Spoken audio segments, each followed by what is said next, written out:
Eu sempre achei que morrer fosse grito, correria, desespero, mas naquele dia foi silêncio.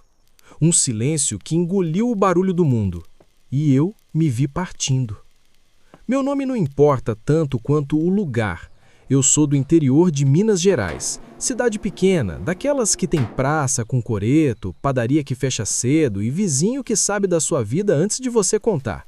Eu moro na zona rural, numa casinha simples, perto de estrada de terra, cercada de pasto e um pedaço de café que a gente cuida do jeito que dá.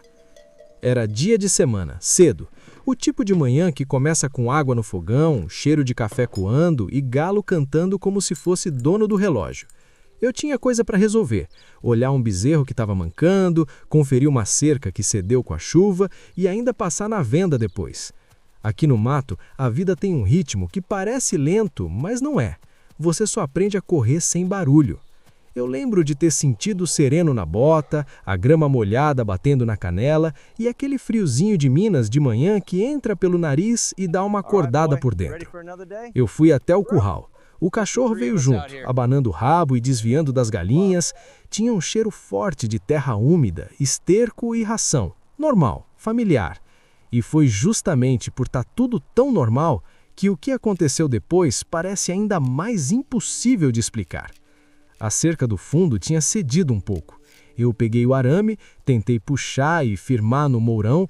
A chuva dos dias anteriores tinha deixado o chão traiçoeiro, e ali, no meio daquela rotina, eu pisei num ponto fofo. A bota afundou e eu perdi o equilíbrio.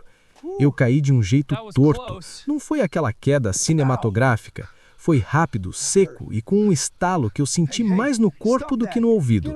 Minha cabeça bateu de lado e na mesma hora deu uma tontura como se a imagem do mundo tivesse atrasado meio segundo. Eu tentei levantar, mas o braço não respondeu direito. Senti uma dormência subindo e uma pressão no peito, como se alguém tivesse colocado um saco de cimento em cima de mim. Eu lembro de pensar, isso tá errado, isso tá muito errado. Eu chamei, mas a voz saiu fraca. A garganta seca, o ar curto. Eu vi o céu entre as folhas, um pedaço azul lavado, e o barulho do vento no capim parecia distante, como se eu estivesse ouvindo de dentro d'água. Meu coração batia estranho, não era rápido nem lento, era irregular. Eu senti um pânico frio, mas ao mesmo tempo uma coisa esquisita. Eu não conseguia grudar no medo. O medo vinha e escorregava. Eu pensei na minha mãe. Pensei no meu pai já falecido e na frase que ele falava quando era menino. Você tem que voltar inteiro, viu? Eu tentei mexer a mão, puxar o celular do bolso, mas o bolso parecia longe demais. O cachorro ficou rodando, cheirando minha cara, e eu ouvi um ganido baixinho. Aí começou a ficar tudo quieto. Não foi apagão, foi como se o mundo fosse abaixando o volume, igual quando você gira o botão do rádio para a esquerda. O canto dos pássaros foi sumindo, o vento virou só uma lembrança e o peso no peito, de repente, parou de incomodar. Parou mesmo. E o que eu vou falar agora pode parecer loucura, mas eu juro que é o jeito mais honesto que eu consigo. Eu senti que eu saí da urgência. Como se o meu corpo tivesse ali, com problema, e eu tivesse fora dele, mas ainda perto. Não perto em distância, perto em sentido. Eu vi o capim, vi minha bota, vi meu braço torto e eu tive uma certeza estranha. Eu tô indo. A sensação era de estar leve, como se eu fosse uma respiração. Eu via tudo com uma nitidez que eu nunca tive na vida. Parecia mais real do que real. Eu vi a poeira fina no ar, vi um inseto pousando num fio de arame, vi o pelo do cachorro arrepiado e vi eu mesmo no chão. Não com horror, mas com uma curiosidade calma, como se eu estivesse olhando para alguém que eu conheço demais. Eu tentei chamar alguém, mas não era voz, era intenção. E foi aí que eu percebi uma presença. Não era uma pessoa do jeito que a gente entende. Era como quando você sente que tem alguém na cozinha mesmo sem ver, só que 1000 vezes mais forte. Uma presença que não julgava, não cobrava, não fazia perguntas, só estava. E aí começou a vir lembrança, mas não era filme passando na cabeça, era sentimento vindo com imagem. Eu vi minha mãe lavando roupa no tanque, cantando baixinho. Eu senti o cheiro do sabão, senti a mão dela na minha testa quando eu tinha febre. Eu vi meu pai chegando suado da lida, cansado, mas me levantando no ombro como se eu fosse leve. Eu vi um dia que eu tratei alguém mal na cidade. Eu nem lembrava mais disso. E naquele lugar, eu senti o que a pessoa sentiu. Não para me punir, para eu entender. Doeu, mas foi um tipo de dor que cura. Eu vi também coisa pequena, eu ajudando um vizinho a empurrar carro na estrada, eu dando água para um cachorro magro, eu calando quando eu podia ter pedido desculpa. E era como se tudo dissesse, é isso que você foi construindo. A presença ficou mais forte e eu senti como se eu estivesse numa porteira. Sabe, porteira de roça? Você para, abre, passa e fecha. Eu estava ali. E eu senti uma pergunta sem palavras. Você vai ou você volta?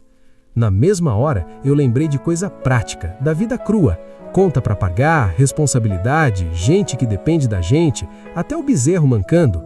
Mas acima disso, eu lembrei de alguém que eu amo. Eu lembrei de um rosto e eu senti uma vontade que eu nunca tinha sentido. Vontade de ficar. E a presença não me segurou, ela só aceitou. Como se dissesse, então volta. A volta foi violenta. Eu senti peso, senti dor, o ar queimando quando entrou, foi como cair de volta numa roupa molhada e pesada. Eu abri o olho e o céu parecia comum de novo. O som voltou de uma vez, vento, pássaro, meu próprio gemido. O cachorro latiu forte, como se comemorasse. Eu não sei explicar como, mas eu consegui me arrastar até um ponto mais firme, puxei o celular com a ponta do dedo e liguei e a tela parecia distante, tremendo. Eu apertei no contato do meu cunhado, que mora no sítio ao lado, e só consegui falar, "Oh, vem aqui no fundo, pelo amor." Não demorou muito, mas para mim foi uma eternidade. Quando ele chegou com o vizinho, eu já estava meio apagando de novo. Eles me levantaram, me colocaram na carroceria, e eu lembro do cheiro de gasolina, do barulho do motor velho, da estrada de terra batendo. Eu fui parar no posto da cidade, depois o hospital maior. Disseram que eu tive um problema sério. Uma combinação de pancada, susto e o corpo travando de um jeito perigoso. Eu poderia não ter voltado. Mas o que ficou não foi medo, ficou outra coisa. Depois disso, eu não consigo mais tratar a vida como se fosse só obrigação e dureza. Eu continuo trabalhando, continuo correndo atrás, mas eu parei de adiar o que importa. Eu peço desculpa mais rápido, eu abraço mais, eu paro para ouvir. E tem um detalhe que me acompanha até hoje. Quando o mundo fica barulhento demais, eu lembro daquele silêncio. E no meio desse silêncio, eu lembro da presença. Não como religião, não como prova para ninguém, como uma certeza íntima. A vida é maior do que a gente acha. Se você já viveu algo parecido ou conhece alguém que viveu, comenta aqui embaixo. E se você quer mais histórias reais de EQM no Brasil, se inscreve e deixa o like. Isso ajuda o canal a continuar.